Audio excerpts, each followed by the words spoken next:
Dear students, स्वागत है आप सभी का सिटी मंटेसरी स्कूल सिवान के इस यूट्यूब चैनल पर। आज के बायोलॉजी क्लास में जिसमें मैं आप सभी को कोशिका झिल्ली, कोशिका भित्ति और भी कुछ अन्य टॉपिक्स में डिस्कस करूंगा। एक एक करके चलिए स्टार्ट करते हैं। सबसे पहले हम जानेंगे कोशिका झिल्ली के बारे में, तो चलिए स्टार्ट करते हैं। जैसा कि आप लोग यहाँ पे डायग्राम देख रहे हो, इस डायग्राम में जो भी अवयव दिख रहे हैं, आप सभी को पार्ट्स दिख रहे हैं, उन सबको एक एक करके मैं बताऊंगा। पहले पॉइंट वाइज बता देता हूँ और उसके बाद से इस डायग्राम में भी बताऊंगा। तो पहला पॉइंट क्या है? पहला पॉइंट ये है कि ये जो कोशिका झिल्ली है, इस कोशिका झिल्ली को हम लोग प्लाज्मा झिल्ली भी कहते हैं और प्लाज्मा लेमा भी कहते हैं। तो ये इसका नाम आप लोगों को याद रखना है, तीन ठो नाम: कोशिका झिल्ली, प्लाज्मा झिल्ली और प्लाज्मा लेमा। ठीक है। अब आगे क्या बता रहा है, इसका काम बताया जा रहा है कि ये जो कोशिका झिल्ली होता है, ये प्रत्येक कोशिका को क्या करता है, यानी कि ये कोशिका झिल्ली जिस कोशिका का होता है उसको दूसरे कोशिका के कोशिका द्रव्य से जो है अलग करने का काम करता है, उसको सेपरेट रखता है। ठीक है। अब देखो, ये जो कोशिका झिल्ली होता है ना, ये जंतु कोशिका और पादप कोशिका दोनों में ही पाया जाता है। हालांकि अगर बात करें हम लोग पादप कोशिका, तो उसमें जो है आपका सबसे बाहर में जो है एक मोटा सा आवरण रहता है। ठीक हो, सबसे पहले ध्यान समझो। अगर बात करते हैं हम लोग जंतु के अंदर में, तो जंतु में जो है सिर्फ और सिर्फ एक ही लेयर रहता है सबसे बाहर की तरफ में, और वो है कोशिका झिल्ली। लेकिन जब बात करेंगे पादप कोशिका में, तो उसमें भी ये कोशिका झिल्ली होता तो है, लेकिन कोशिका झिल्ली के ऊपर जो है एक और भी आवरण रहता है जिसको हम बोलते हैं कोशिका भित्ति। तो आपको मैंने अभी यही समझाया है कि कोशिका झिल्ली जंतु कोशिका हो या पादप कोशिका हो, दोनों में ही पाया जाता है। हाँ, ये बात अलग है कि जंतु कोशिका का सबसे बाहर में जो आवरण रहता है वो कोशिका झिल्ली ही होता है, लेकिन पादप कोशिका में जो सबसे बाहर में आवरण रहता है वो कोशिका भित्ति होता है, ना कि झिल्ली होता है। एक्चुअली क्या रहता है कि पादप कोशिका के चारों तरफ से घेरने वाला जो स्ट्रक्चर होता है वो होता है मेम्ब्रेन, मतलब कि कोशिका झिल्ली यानी कि सेल मेम्ब्रेन।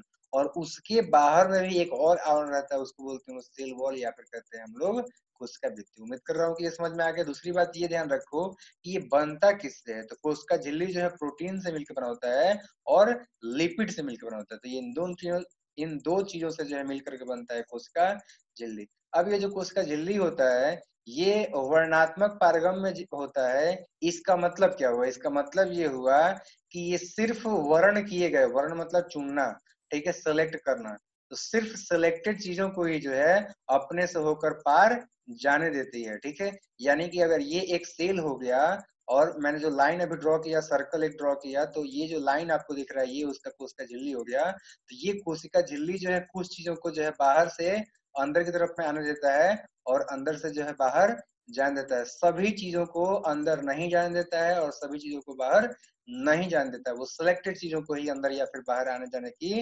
अनुमति देता है। उम्मीद कर रहा हूँ कि ये बात आपको समझ में आ गई। चलिए अब आगे देखते हैं। आगे देखो, सिंगर और निकोलसन, दो साइंटिस्ट ने मिलकर के जो फ्लूइड मोजाइक मॉडल सिद्धांत दिया हुआ था, एक मॉडल दिया हुआ था। और ये सिद्धांत क्या है? तो ये सिद्धांत ये कहता है कि एक प्रोटीन का, देखो ये जो कोशिका झिल्ली होता है वो जो है एक प्रोटीन का जो है आपका सतह होता है, जो कि लिपिड के दो सतहों के बीच में सैंडविच के जैसा दिखाई देता है।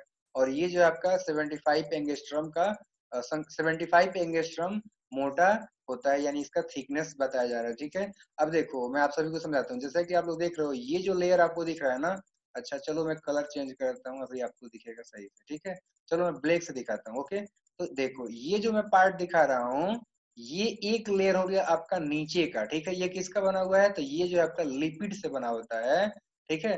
तो एक नीचे का लिपिड से बना हुआ आपको लेयर मैंने दिखा दिया डायग्राम में। ओके। अब देखो एक दूसरा लेयर होता है, मतलब कोशिका झिल्ली में जो है लिपिड के दो लेयर पाए जाते हैं। तो एक आपको ऊपर की तरफ में यहाँ पे दिख रहा है बहुत सारा गोला गोला, तो ये जो है आपका लिपिड का सेल मेम्ब्रेन के अंदर में दूसरा लेयर हो गया, एक ऊपर का लेयर और एक नीचे का लेयर। ठीक है। और बीच में जो आप लोगों को यहाँ पे बहुत सारा धागानुमा संरचना यहाँ पे बीच में दिखाई दे रहा है ना, ये एक्चुअली जो है कोलेस्ट्रॉल होता है। ओके। ये आप लोगों को समझ में आ गया। जैसा कि यहाँ पे देख सकते हो, यहाँ पे नाम लिखा भी है कि ये जो है क्या है, तो ये है कोलेस्ट्रॉल। ओके। तो ये आप लोगों को ध्यान रखना है कि कोशिका झिल्ली का जो स्ट्रक्चर होता है वो कुछ सैंडविच के जैसा होता है, जिसमें कि ऊपर में एक लेयर रहता है लिपिड का और एक नीचे में लिपिड का लेयर रहता है। और उन दोनों ही के बीच में जो है आपका कोलेस्ट्रॉल के लेयर रहते हैं, और साथ ही साथ जो है ये जो दो मैंने लेयर बताया, यहाँ पे बहुत सारे प्रोटीन जो है आपके फैले हुए रहते हैं। अब नेक्स्ट पॉइंट ये है कि ये जो कोशिका झिल्ली होता है वो लचीली होता है, और साथ ही साथ जो है वो मतलब कि वो मुड़ सकता है, वो जो आपका टूट सकता है और दोबारा से जुड़ भी सकता है। क्यों? क्योंकि ये जो है आपका लचीला होता है। उम्मीद कर रहा हूँ कि ये बात आपको समझ में आ गया है। चलिए अब आगे कुछ और भी हम लोग टॉपिक क्लियर करते हैं। तो देखो, अभी इस टॉपिक में का एक इम्पोर्टेंट फैक्ट, हालांकि इसमें सारे टॉपिक तो मैंने बता दिए हुए हैं, अब सिंपल आप लोगों को एक बार फिर से रिवाइज करता हूँ कि एक ऊपर में लेयर रहता है सेल मेम्ब्रेन में, और एक नीचे में सेल मेम्ब्रेन का सॉरी लिपिड का लेयर रहता है, और उनके बीच में जो बहुत सारे प्रोटीन होते हैं, जैसे कि देखो यहाँ पर जो है ये एक प्रोटीन हो गया, ठीक है। अब इस तरीके से आपका जो है ये भी प्रोटीन का ही मॉलिक्यूल हो गया।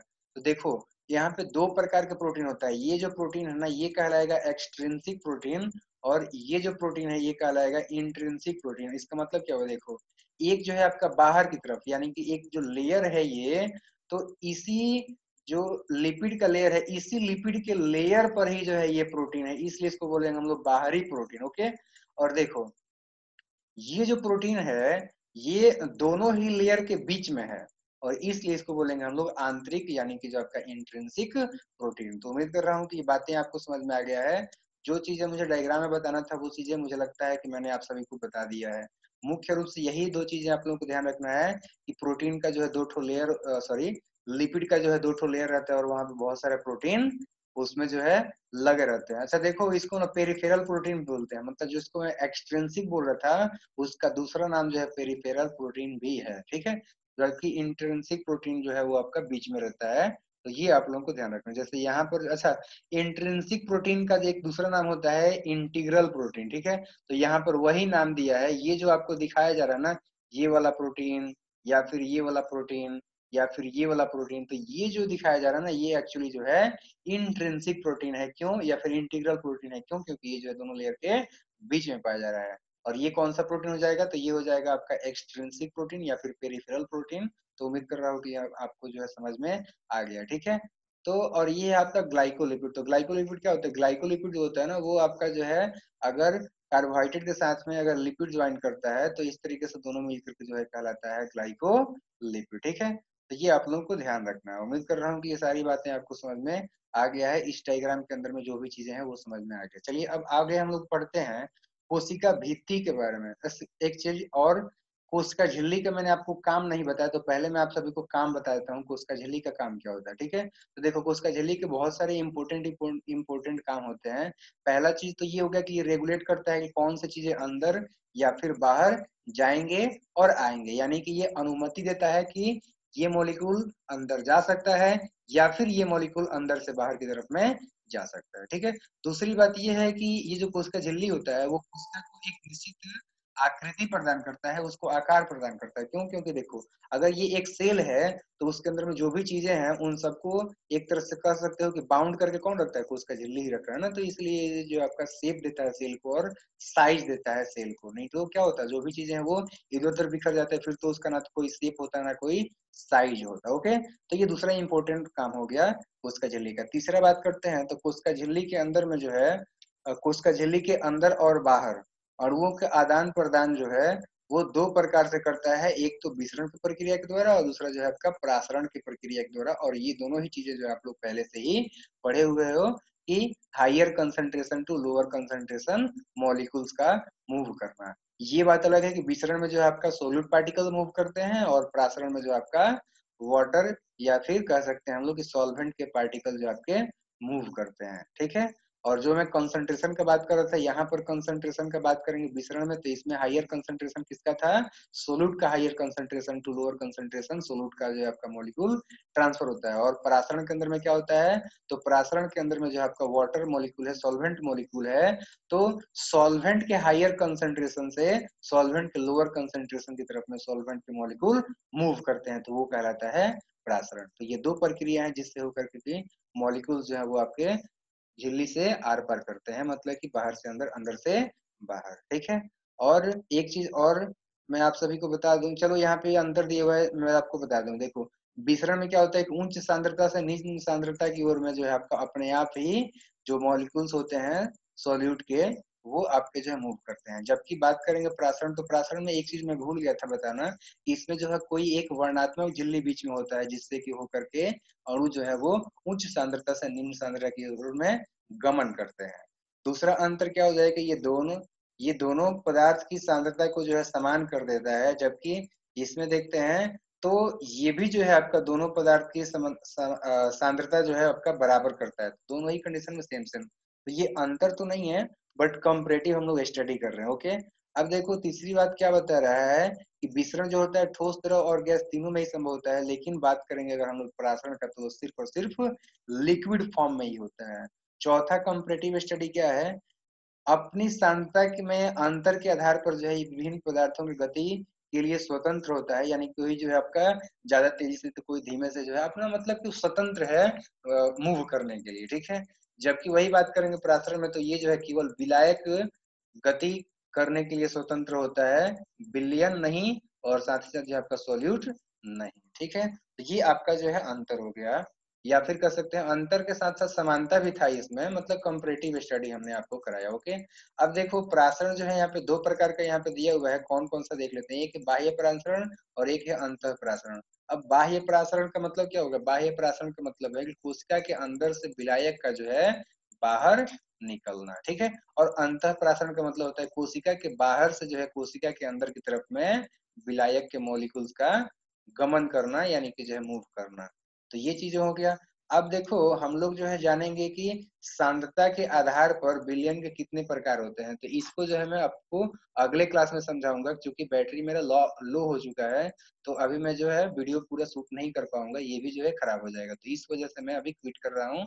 आप लोगों को अगले क्लास में बता दूंगा कि सॉल्यूशन के जो है कितने टाइप होते हैं, यानी कि बिलियन के कितने टाइप होते हैं, और किस कंडीशन में जो है क्या क्या चीजें होती हैं, ठीक है। मतलब किधर से किधर मूवमेंट होता है। आज के वीडियो को अंत तक देखने के लिए थैंक यू। आज सिर्फ और सिर्फ मैं आप लोगों को उसका झिल्ली के बारे में ही पढ़ा पाया, उसका भित्ति नहीं पढ़ा पा रहा हूँ, और दूसरे भी टॉपिक्स नहीं पढ़ा पा रहा हूँ, क्योंकि बैटरी जो है वो लो हो चुका है, लाइट का कुछ प्रॉब्लम चल रहा है। ओके, एक बार फिर से थैंक्स पूरे वीडियो को देखने के लिए।